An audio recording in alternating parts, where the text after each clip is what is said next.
between Caname and Sanct. So just a classic start. We've got AP for France, so a bit annoying there just to start. So let's just get going. So goes badly. The flank fails. Pretty rubbish start. He's got a choice here, so he could reduce sort of retreat.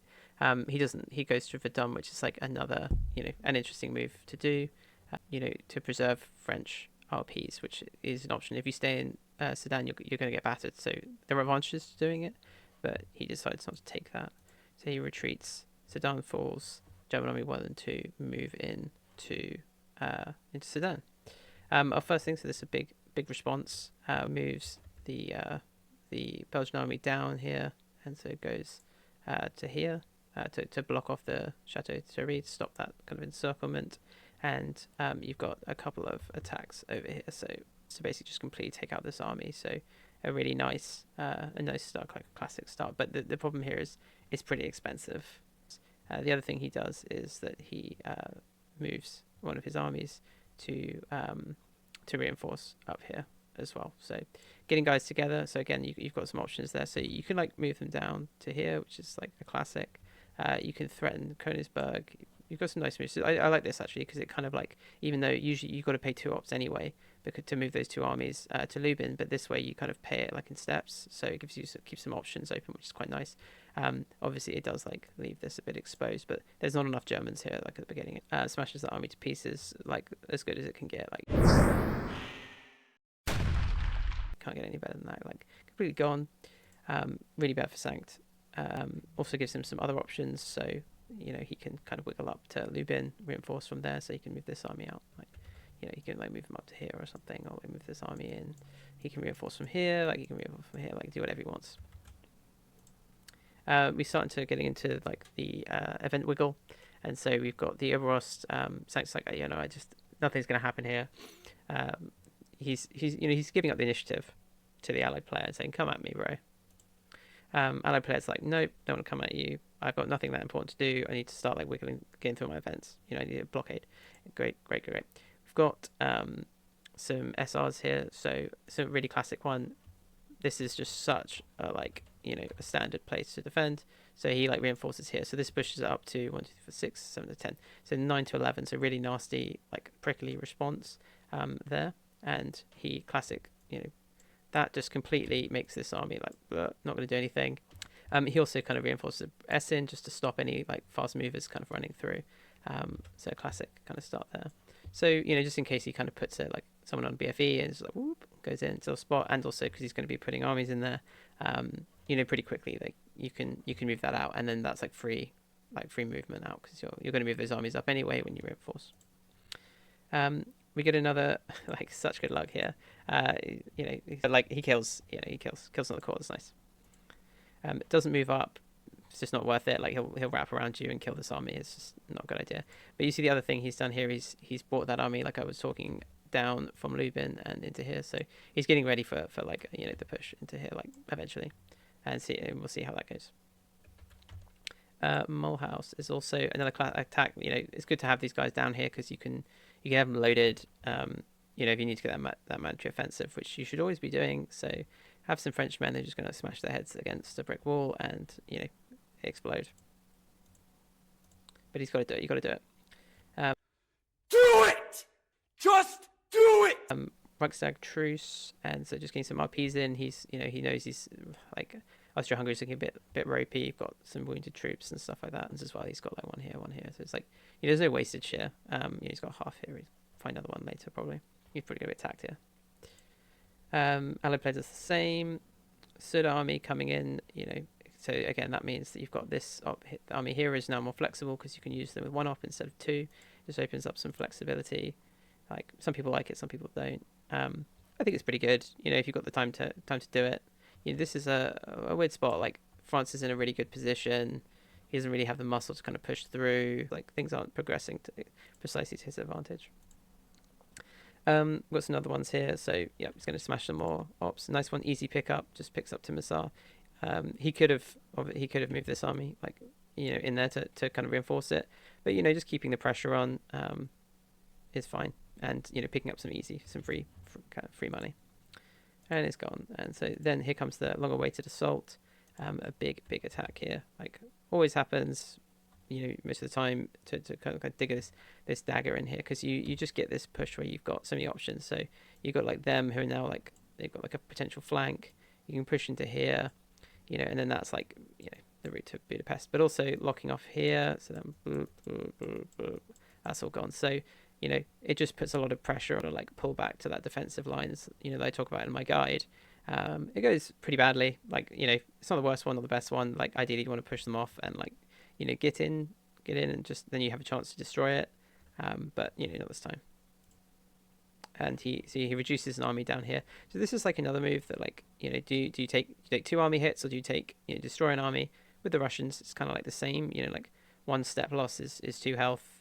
So that's a core. Or healing an army. So he kills an army. Like he knows to get that army back at the end of the turn. They'll put them Kharkov or Caucasus or whatever, and then you'll like use one of the reinforcement cards, and then you've got 3 armies, and then they're ready to go. And by the time they get to the front, like you'll probably get some more RPs, and like that army back to full health. So like I think it's a good play to do. You're on the same thing anyway. You're on 7 with 2 armies and a core, and 2 wounded armies and an army, but you've got like a lot more offensive potential. Just because you've got more full strength stuff, so they fluff, like you can move forward easy.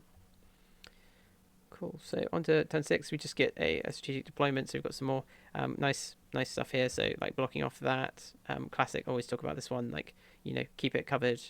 They can move up to Timizar and like start threatening you. But like if they do that, then they're kind of letting Belgrade become a bit different.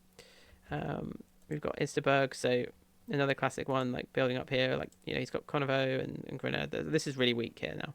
But like he doesn't have enough troops to push, so it's like investing for later, because if you kill these 2 forts, then like you have to deal with them later, and you've got access to like Vilna and that sort of stuff. But like he's not going anywhere. So and Braslo. So again, another one of those moves. He like put it in Essen as well, puts in Braslo. When you put those armies in, suddenly instead of coming out with a single army and you're like getting really good efficiency for your ops. So they're out there in a useful place. They can move around and like go where you want them to go. You could do something like army to Warsaw. I'm not saying you should do this, but like you do army to Warsaw, and then you could like put that core on like Lomza or Brest of Levant here, and just it's like a nice little cute little trick. I'm liking that. Like I like that a lot. I think it's like really clever. Just do a little moving. Classic Chateau Thierry. Like bring the BFE down there. There's like a nice little block there. Do you want to fight 7? It's just like BFB is going to take the hits, and they're just going to come back anyway. So like, yeah, why not? Like I don't think there's actually a threat here. I don't think that's like the best use of his time. Like I think there's more stuff thinking about like over here, which he does. He moves, stacks up his Serbian armies. Nice move. Puts Novi Sad in like a bit of a dodgy spot. And he comes again. So he's like come at bro. Comes again and smashes his head against the wall. Decent result. You always love 1-for-1 trades against Austria-Hungary at the beginning. He takes another army dead. Again, same thing. Army's got to retreat, and I'm sorry, army doesn't have to retreat because of the 5-5, but like, which is annoying. Like that's annoying. That pissed me off. But that thing's still there. The fort's still there. Sad times. All right, so we go into turn 2. You can see here everyone's like just bringing their stuff back up to full. Like everyone's using everything, which is nice. So, as I said, like he's brought the Russians back here, so he's got 2 armies ready to go. So he's like fully committing to the south. Like he's like the north like this. It's not a big deal. Not enough troops there. This is like not a normal thing, but again, I can see why he does this. Like he brings in this German army. He knows that like the Western Front's pretty chill. Like nothing's really happening here. He doesn't have enough guys to push. So it's like maybe I like go east. He does the same thing. So he, as I said, like he puts, he had put 2 in there, but like he puts 1 in there to top it up. So you got a full 3 army stack, nice. And he puts the second one up in Petrograd because he's like, yeah, I need to have someone here just to keep him honest. You can kind of move him down here and like go there quickly, or if you want, you can kind of come in here 1, 2, 3, and go there. You've got some options. Depends where you want to end up and like what you want to threaten. So he can like threaten here, he can threaten here, and he can threaten here. With those moves, so and then he'll probably like reinforce later, stuff like that. So that's cool. More reinforcements, just gonna like rattle through them. So yep, classic. Put it in Budapest. He's got like building up his stacks here. So this will turn into a nice little like 3 stack of armies that you can have them go. Like I was trying to go. We can go to here. We can push down here. We can go up here. We can like it gives you like a lot of options. We can go back here. Blah blah blah. And so you've got like loads of options. Keeps that flexibility. So like when ally is going to push in this area, they're going to have to show where they want to go. So we get Belgium pops up and gets us to 4 war score. So we're going into limited war for the allies. It's nice. You need to do that. You need to get that one popped in early. If you're going to choose one, like, and you want to play one, you just have to. Like I go for Belgium first because it can only be played at mobilization. So not that you're going to get to limited war without it, but like blockade you can play later. That's my kind of point. More reinforcement points. Yeah, looking at a little shifty here. Austria-Hungary's problems can get a lot worse, a lot faster. So like you need to keep those topped up early. Plays Russian cores here, which I guess he's like had to because he can't play a second Russian reinforcements card, which kind of sucks because you want to get that out of your deck. But he can spend these. He's got French and Russian things that need to be spent. So not ideal. But I'd rather have 2 armies than I'd have 2 cores, even if it does trim your deck. So we get a couple of moves here. So he moves out of the Mulhouse. A classic, and like he's like getting to that 3 stack that you want when you're kind of pushing. So he's like, I'm turning up the heat. Got some more moves. So what I said.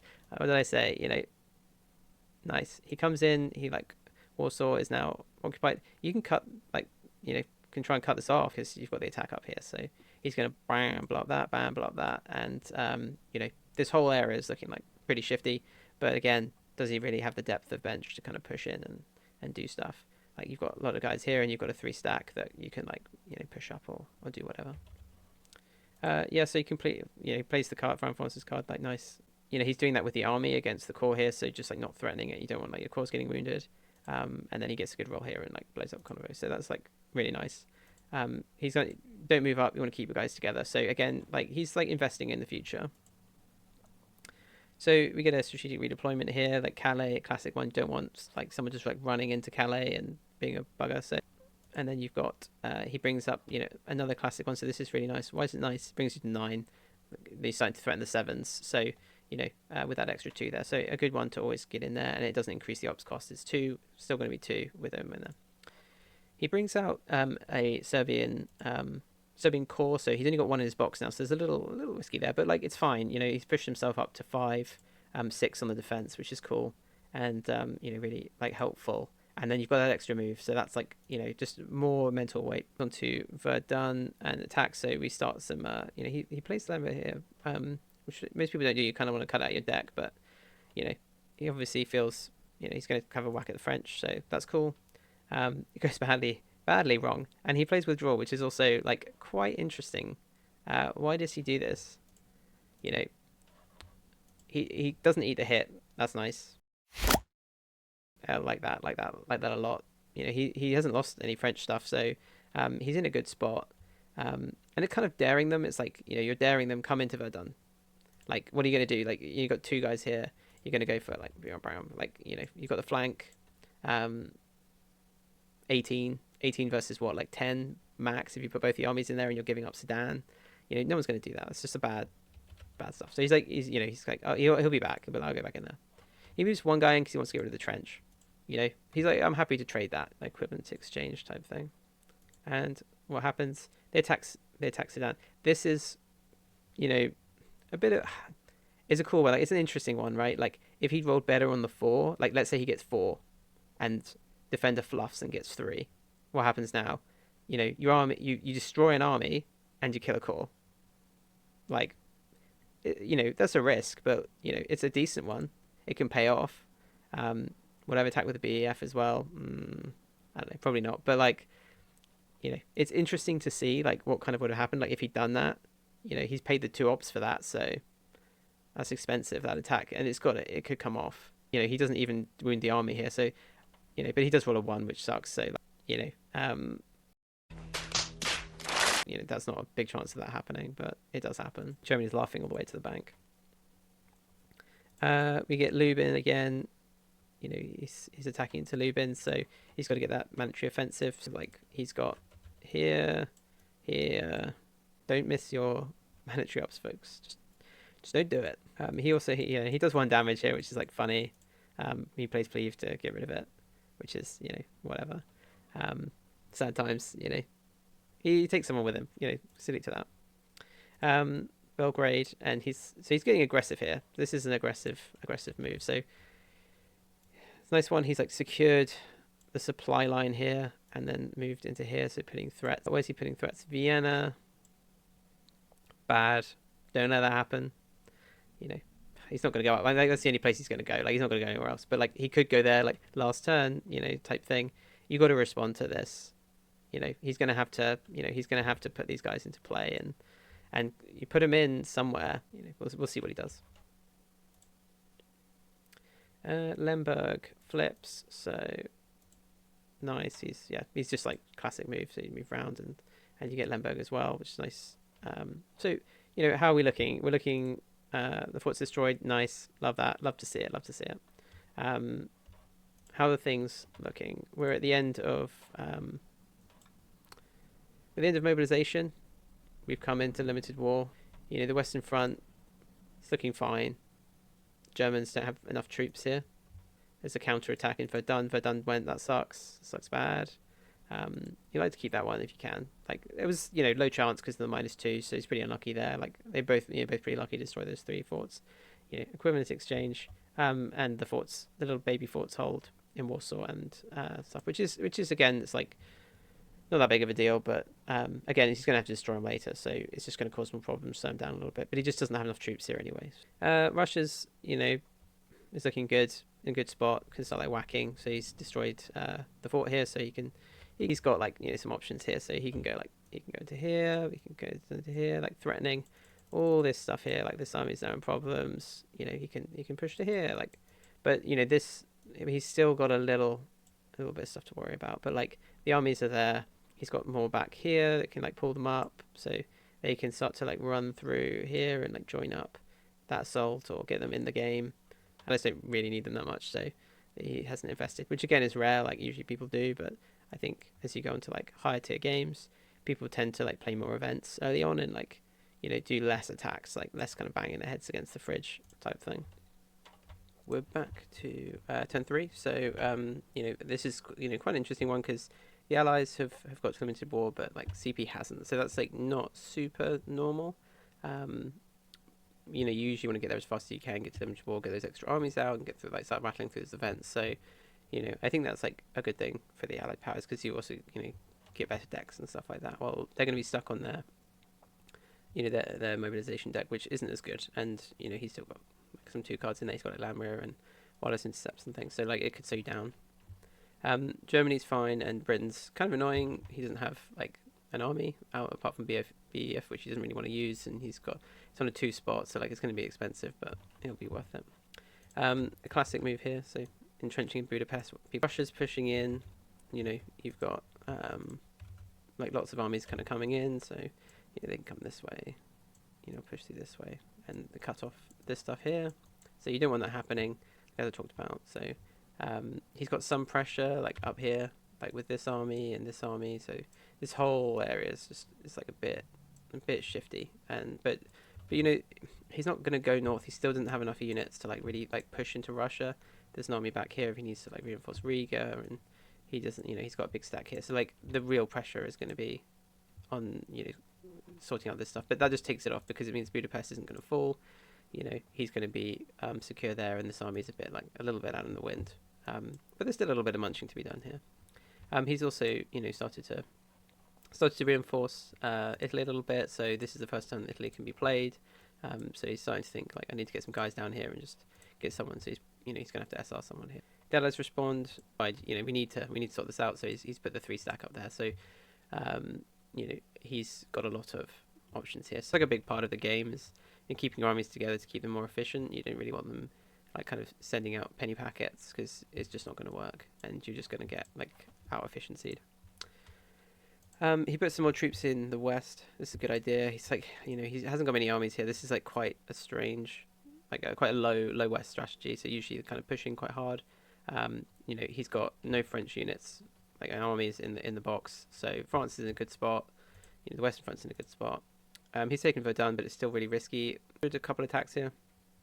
So what have we got? We've got he decides to kill this core. Nice, just get it off the board and have a whack at this army here. Another nice easy pickup, like smashed it to pieces. That's good. So Austria-Hungary is looking a bit ropey. Only they got 3 guys in the box, in the core box. So starting to have to think about that a little bit. But he's only got 1 more army out here, which is the second army. So he'll have to get them out. Like there's like a risk of getting cut off now.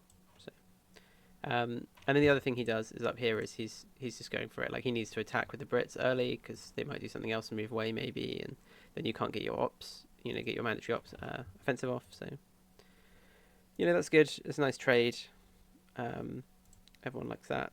But now you see, so he's got the opportunity here to cut him off if he wants to. Again, I'm not saying you should do that. Like there isn't really much, like a huge amount of pressure. Like are they going to come down?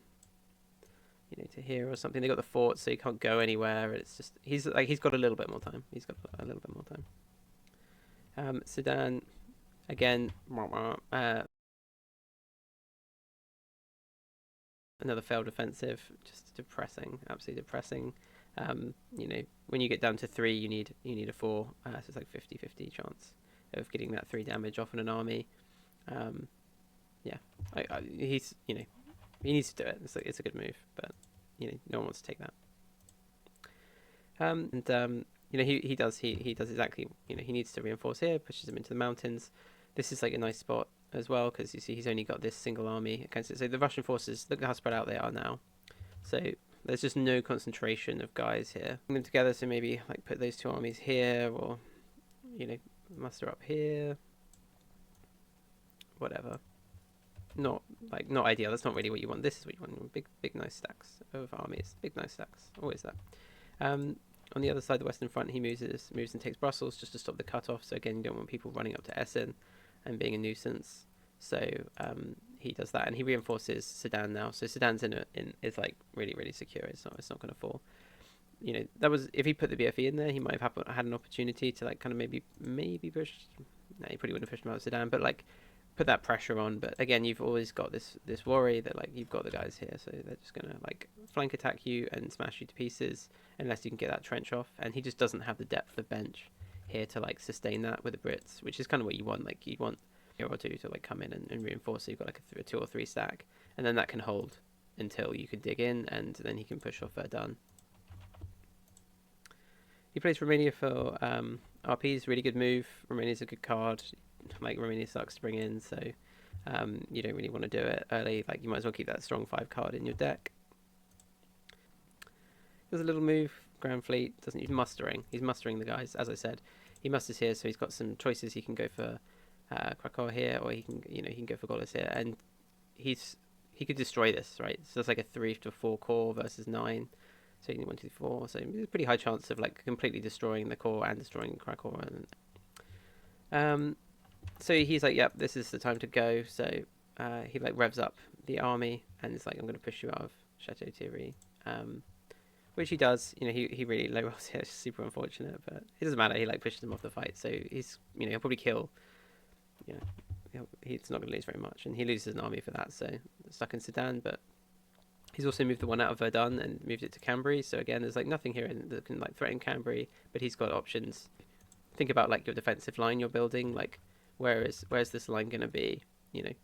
Austin is a good one to take if you can get in, because once you're in, you're not going to get out. But Calais is obviously good. Like you can build a line here, but it starts to get pretty long, and that's when you start to have some issues. So like, what's his line here? Is he going for this?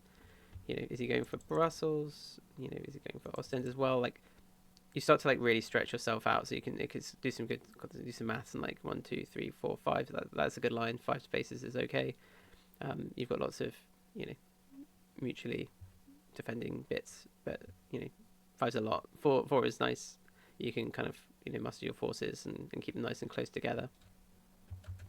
So he retreats. He just goes down. So just again, he has to take a hit on the BF, which sucks. But he moves down, to Milan, which you have to do to defend. So this puts again, like what's the situation here? He's, he doesn't move anyone in, like, because why would you, right? You're putting yourself. He's just thinking. He's probably thinking like, I just need to dig in now. Like this is my line. It's going to be probably maybe Brussels and Sedan, and I'm just going to stick here for the war. I've got my objectives. So I've got 1, 2. Two victory points, and I'm going to sit on them for the war and let the Allies come at me.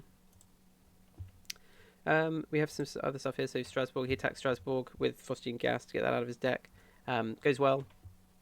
What do you do in this situation? You've got a chance he can, he can retreat, but then that threatens the fort and stuff. He decides to retreat, so he takes a double retreat and goes up to here. He's mustering his forces. French army are they going to go up? No, we get cut off immediately. What you want is one of these in there, and then you get the extra space of movement, and then you can go to Essen. So this is something that will have to be taken care of, but probably, so on his next turn he's going to have to respond. Otherwise someone's going to slip in the back. But if he can get on to turn 6 without anyone getting on there, he can reinforce in there, and then it's not so much of a big deal. But again, he's like daring him. You can see like people get really caught up on like the value of the forts and the trenches, and they are important. I'm not saying they're not, but like you can get like over hyped on them. And also he's going to put like what six combat factor here. You got a 10 here, so he can push you out like if he wants to. But you can get rid of the trench, which is nice. Slow things down a little bit. He also does some nice moves over here. So you see he puts some threat on him. He said, I'm going to cut you off. He's got a move here up to Tannenberg. So again, this is something that has to be responded to immediately. He can go into the fort here. He can bring these guys up. So he's got like a lot of muscle. He could pull to the end of the turn, which is when you want to do your encirclements, because it's like the least amount of time to respond to them. And that's what he's kind of setting it up for. But if we look at the box here, like you've got some allied RPs, but that means there's probably not going to be any RPs for CP this turn. So that's not ideal. He plays Reichstag Truce. He's got to dig himself out of this hole. He tries to do some digging. He fails. That sucks. He reinforces Metz. He pushes this weakened army around to Mannheim and says, I'm going to have to hold this line. This is a new line. So you see that it's like stretching out the French line, right? So let's have a look at the French line. 1, 2, 3, 4, 5, 6, maybe even 7 because there's a hole in the line. He's getting strung out. It was a good move from Sank to like not take the RP hit, because what's he going to do? Like Strasbourg's 50-50 to fall, but it's not the end of the world, and then he can smash the army to pieces like at his leisure. Now he's got a flank attack. He decides to destroy the fort. So he brings his army down here to kind of stop that encirclement chance. This army is now like quite strung out. Maybe he can set up like a wireless intercept or something like that. Tank's always quite good at thinking about that sort of thing, trying to get it out of your deck. A lot of people just hold it for the entire game, but sometimes it's actually worth like trying to set it up and pop it off, even if it doesn't put you in like the ideal situation just for the deck trimming. He destroys the fort. That just causes so many problems of movement and getting around. It's just annoying. So he plays up that. So Artate's Command can now be played. Interesting. Does he have it? That's the question next turn. Molk, he plays this, so he's gonna do some. He's massing his guys again. So he's decided like, this is just a dead end. It's not going anywhere. He's not going to be able to push down here. It's just not going to go anywhere. This is something like the event card that lets you ignore trenches. That's what you want. You want to save that, and you want to have 2 stacks there. You want to go 18 versus 9 and just blow them out of the water. And then they retreat, and they're just like, what do I do now? Nothing. Absolutely nothing. Kills a German corps, opens up the way to Breslau, so trying to cut off that supply. He could push through here, and then this way, something like that. Like I'm just illustrative of what can happen. I'm not saying this is going to happen, but that's the end of the turn. So he loses Mulhouse gets that back. Doesn't matter. Fort holds in Strasbourg. That's destroyed. That's good. You want that to be gone. So this is opening up the way. I just hope he doesn't have his Artate's Command, but at least some people hold on to it, for a while. But this is a good time to take it. Like when you've got it at 3, you want it to be like a low number. You don't want too many VPs when you pop it, because it makes things harder later. Like how does this look overall? Yeah, like pretty even. I mean, the Western Front is kind of becoming a quite standard one, except Strasbourg has fallen, which isn't super normal. He's a little bit strung out, but again, there's no Brits. Where are the Brits? This is turn 3. Like we don't have a single Brit reinforcement. Where are they? Well, he played that early card. You played that like Brit 1 early for 4 ops on turn 1, and suddenly you don't have a British reinforcement in turn 2, and then you're looking at this. How many armies? 1, 2, 3, 4, 5, 6, 7, 8. versus 1, 2, 3, 4, 5, 6, 7, 8. You could have another Brit here. That would make a difference. You know, you bring him down to Armeens or something like that. You know, put him on Ostend. And you're starting to threaten that side. So this side, like the Russians done a good job. Like AP player, he's mustered all his guys, bring them all together again. So it was a bit of like, you know, he spread out, did some fighting, he's come back together again. So band's back together and they're ready to push on. As I said, like this isn't looking amazing for our German player, but you know he'll bring another army in, and you know he's got a lot of these guys. It's taking the pressure off Austria-Hungary. He can start to slip some of those armies away. This stuff is still like not great. You know the Serbians are here, but you know the Serbians, you can deal with them later. You don't have to deal with them early. This is annoying, but you know where's he gonna go? He's not gonna like run up into central Germany or anything. All right, so I'm going to call it there at the end of turn 3. So that's the end of the mobilization phase for both sides. I hope you enjoyed it, guys. Thanks very much.